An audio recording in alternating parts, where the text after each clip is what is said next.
Et c'est l'heure du journal des médias de Julien Pichenet. Et on commence bien sûr avec les audiences. Que retenir de la journée d'hier, Julien? Eh bien, c'est la série de France 3, Poulet grillé, qui a fini en tête hier soir. 3 700 000 téléspectateurs, 20% du public. Pendant ce temps-là, Thomas, déception pour le retour. On en parlait hier de The Island sur M6. J'ai regardé. Vous étiez 1 200 000, Thomas, dans ce cas. Regardez The Island, non. Même si ça a fait 16% sur les ménagères de moins de 50 ans, c'est quand même une déception. Du côté des JT de 20h, il y avait moins d'1 million d'écart hier soir entre Gilles Boulot sur TF1, 4,9 millions, et Anne-Sophie Lapix sur France 2, 4 millions. Un mot des talks, TPMP a fini devant Quotidien hier soir. 2,3 millions pour Cyril Hanouna contre 2 millions pour Yann Barthès. Europe 1, le journal des médias. Et puis on connaît enfin la date de diffusion de la roue de la fortune sur M6. J'adore. Ça s'en lasse pas. Ils vont peut-être changer le générique. Non, faut laisser celui-ci. Là, c'est la version 1987. Là, tu sais que derrière, il y a Maggie, par exemple. Exact. Oui, non, ça c'est fini.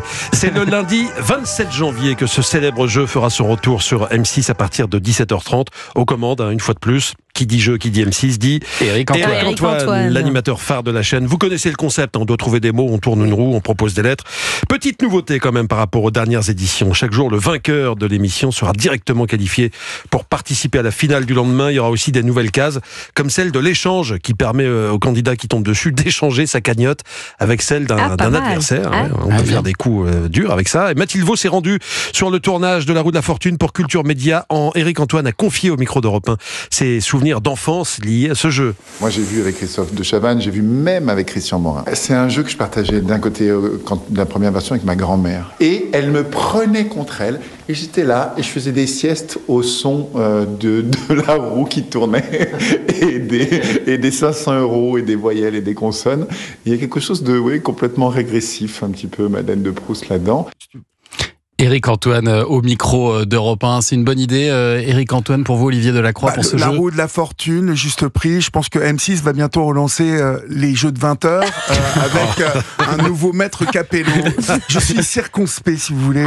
Je suis producteur aussi, de voir aussi peu d'imagination, aussi peu... On tourne en rond, quoi. On tourne en rond, on n'a pas d'imagination, et certaines de ces chaînes privées, surtout celle-là. Et tant on manque d'innover, un peu de prendre des risques, un peu de frais, un peu. Il y a la famille en or aussi sur TF1. Oui, bien évidemment. Mais vous savez que aujourd'hui, très peu de chaînes signent des créations. Alors que nous avons aujourd'hui des producteurs en France qui ont des créations excellentes. Mais dès que vous annoncez à un gars qui a fait des bons en vous écoutant faire la démonstration du programme que vous lui proposez, il est là, mais c'est super tout. Dès que vous lui dites, mais non, ça n'est pas un format. Il se retasse de 15 cm dans son siège. Le format, c'est ce qui a déjà fait ses preuves à l'étranger et qui est importé en France. Voilà. Bon, on verra les audiences demain, en tout cas. Mais je vais vous parler d'un jeu maintenant, un jeu totalement nouveau en France, même si c'est un format, c'est la première fois que ça arrive en France. C'est Gulli qui lancera sa nouvelle émission intitulée Hitlist. Oui, ça c'est entièrement nouveau. C'est un blind test géant. Tiens donc, vous êtes le producteur artistique, Thomas Hill. Ça va être bien. Comme par hasard. Ce sera présenté par... Ce sera présenté par Elodie Gossuin et Issa Doumbia dans Hitlist. On a plusieurs binômes qui vont défiler chaque semaine. Ce sera peut-être des frères et sœurs, des couples ou des collègues. Et le but pour eux sera de deviner à la fois le titre et l'interprète. Un gros blind test. Titre et interprète des chansons. Donc pour gagner, Elodie Gossuin nous en a dit plus au micro d'Europe 1. Il y a des titres français, internationaux. C'est transgénérationnel, c'est familial, c'est fédérateur. C'est une grande fête. Nous, on s'est beaucoup amusés. La finale, c'est un moment vraiment super intense. À chaque fois avec Issa, on est à fond. Mais on est vraiment à fond, quoi. Et c'est un jeu très prenant, vraiment très prenant. Et moi, je me suis jamais autant amusée, vraiment. Hitlist, Elodie Gossuin ne s'est jamais autant amusée. Ce sera donc à partir de ce soir, 21h05 sur Gulli. Je sais que vous rêvez d'être candidat, Julien Pichenet. Qui a trouvé le titre? C'est le titre anglais. On n'a pas changé le titre. Il est sympa le titre. Mais il va vous casser la cagnotte, Julien Pichenet. Il est fort. Je veux participer avec Anissa à ce jeu. On va tout faire pour y arriver. On va éviter de vous prendre, bien sûr. Allez, on termine avec une dernière petite info. Et c'est le chanteur Slimane qui ne devrait pas participer aux Enfoirés la semaine prochaine. Le chanteur et gagnant de The Voice en 2016 ne serait plus le bienvenu aux Enfoirés tant que des les accusations pèsent contre lui. C'est ce qu'affirment nos confrères du Parisien aujourd'hui en France. Il ne sera donc pas présent la semaine prochaine dans le nouveau show des Restos du Cœur qui se déroulera du 14 au 20 janvier dans les environs de Montpellier.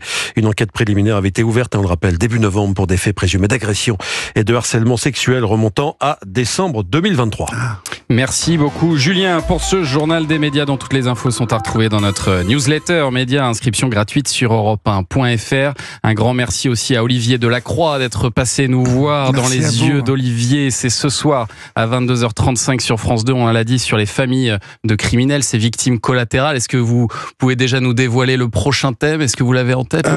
Oui. En fait, il va y avoir un film mercredi. On est là 6 semaines, donc il y a leur combat après l'accident.